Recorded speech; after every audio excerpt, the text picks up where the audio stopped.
സുരേട്ടൻ എവിടെ Sandeep YouTube channel വിചാരണ്ട ഒരു content എടുക്കണ്ടെന്ന് ഞായറാഴ്ചല്ലേ നമ്മൾ കണ്ടന്റ് നിർത്തിയോ നമ്മൾ വേറെ പരിപാടി ഉണ്ട്. എന്ത് പരിപാടി? ഇനി നമ്മള് ചെയ്യണ പരിപാടി എന്താന്ന് വെച്ചാലേ ഇന്റർവ്യൂ. ഇനി നമ്മൾ സെലിബ്രിറ്റികളെ വെച്ചിട്ട് ഇന്റർവ്യൂ എടുക്കാം. കണ്ടന്റ് നമുക്ക് നിർത്താം. എങ്ങനെയുണ്ട് ഐഡിയ? Okay okay. നീ എന്താ ഉദ്ദേശിക്കുന്നത്? ഞാൻ ഉദ്ദേശിക്കുന്നത് എന്താ വെച്ചാലേ നമ്മൾ ഈ വലിയ വലിയ ആൾക്കാർ സെലിബ്രിറ്റികളില്ലേ, ഈ നമ്മുടെ ഷോർട്ട് ഫിലിമും സിനിമയിലും ആൽബത്തിലൊക്കെ അഭിനയിക്കുന്ന ആൾക്കാര്, അവരെ വെച്ചിട്ട് നമുക്കൊരു ഇന്റർവ്യൂ ചെയ്യാം. അതിനൊക്കെ പരിചയം വേണ്ട. അവരായിട്ട് ഒരു കമ്പനി ഉണ്ടെങ്കിലാ നമുക്ക് സെറ്റാക്കാം. അതിനൊക്കെ നമുക്ക് ഐഡിയ ഉണ്ട്, വഴിയുണ്ട്, ശരിയാവും.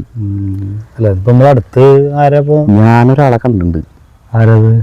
ഞാൻ മെയിനായിട്ട് വരാൻ കാരണം അതാ, നമ്മുടെ ഇപ്പൊ പുതിയൊരു സിനിമ ഇറങ്ങിയില്ലേ, നമ്മുടെ റേഷൻ കട അവിടെ വീട്ടിലുള്ള ചേട്ടൻ, നമ്മുടെ സുധാകരന്റെ സുധാകരേട്ടൻ.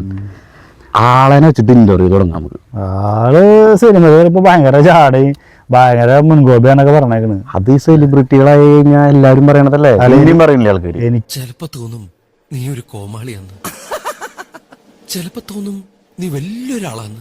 ഓഹോ, സത്യത്തില് എങ്ങനെ എനിക്കറിയില്ല. അങ്ങനെ പറഞ്ഞ ആൾക്കാര് പറയുന്നുണ്ട്, ഞാൻ കണ്ടിട്ടില്ല. ആളെന്നേ ഇവിടെ അമ്പലത്തിലേക്ക് വരുന്നുണ്ട്. ഏതമ്പലത്തിലേക്ക്?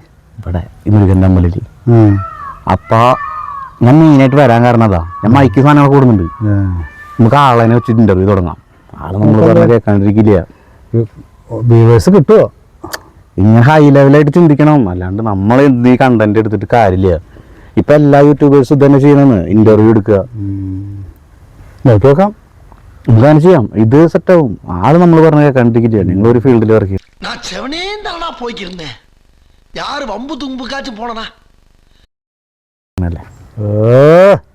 അല്ല മുമ്പിന്റെ കൂടെ തള്ളൊന്നല്ല, എന്നാലും ചെയ്യാം. നമ്മളെ കുറച്ച് വെറൈറ്റി ആയിട്ട് നോക്കിയാലാണ് ആൾക്കാർ ശ്രദ്ധിക്കുള്ളൂ. നോക്കാം. ആളിപ്പോ അമ്പലത്തിൽ നിന്ന് ഇറങ്ങിണ്ടോ, നമുക്ക് പോയി നോക്കാം. ആ മൈക്ക് സാധനങ്ങളും കൈ പിടിച്ചോട്ടാ. കേറ്. ഇതിൽ നമ്മൾ രക്ഷപ്പെടുള്ളൂ.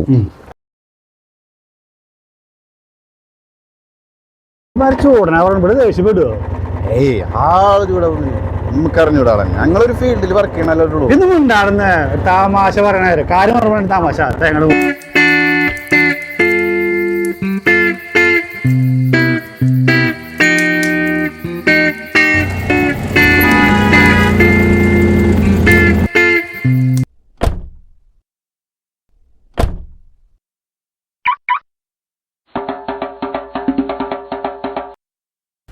വരുന്നാള് ഞാനാളായിട്ടുള്ള ബന്ധപ്പം കാണിച്ചു തരാം. സെലിബ്രിറ്റികളെ എങ്ങനെ മാനേജ് ചെയ്യാൻ കാണിച്ചു തരാം. ഞാൻ വരണ്ട. ഞാൻ വായോ.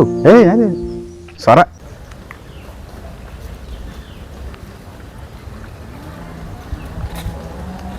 സാറേ, നിങ്ങളൊരു സൊരലയ എന്ന് പറഞ്ഞിട്ടൊരു യൂട്യൂബ് ചാനലുണ്ട്. അപ്പൊ അതിലൊരു ഇന്റർവ്യൂ കിട്ടാൻ വേണ്ടിട്ട് സാറിനോട് ഒരു ഡേറ്റ് തരുമോന്ന് അറിയാൻ വേണ്ടിട്ടാ.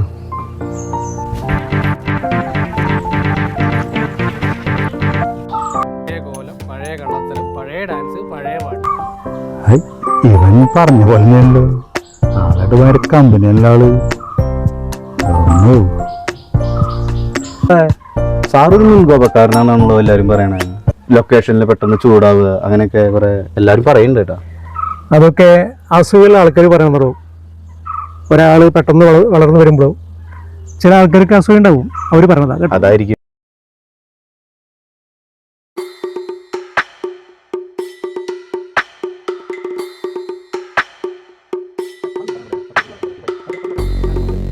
ഇല്ലേ? അപ്പൊ സാറൊരു മുൻകോപക്കാരനല്ലാന്ന് ഞാൻ നമ്മുടെ യൂട്യൂബ് ചാനലിൽ കൊടുക്കട്ടെ? അല്ലെന്നാ പറഞ്ഞു. എത്ര പ്രാവശ്യം പറഞ്ഞത്?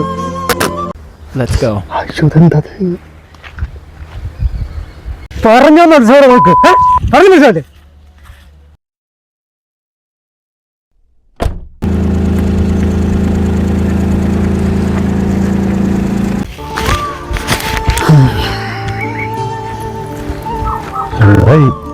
എന്താ ഉണ്ടായി? അല്ലെങ്കിൽ സുരേട്ടാ നമുക്ക് പഴയ പണിനെ മതി. നമുക്ക് കണ്ടന്റൊക്കെ എടുത്തിട്ട് നല്ല അത് നടക്കുള്ളൂ. സെലിബ്രിറ്റികളെ എങ്ങനെ മാനേജ് ചെയ്യാൻ കാണിച്ചു തരാം.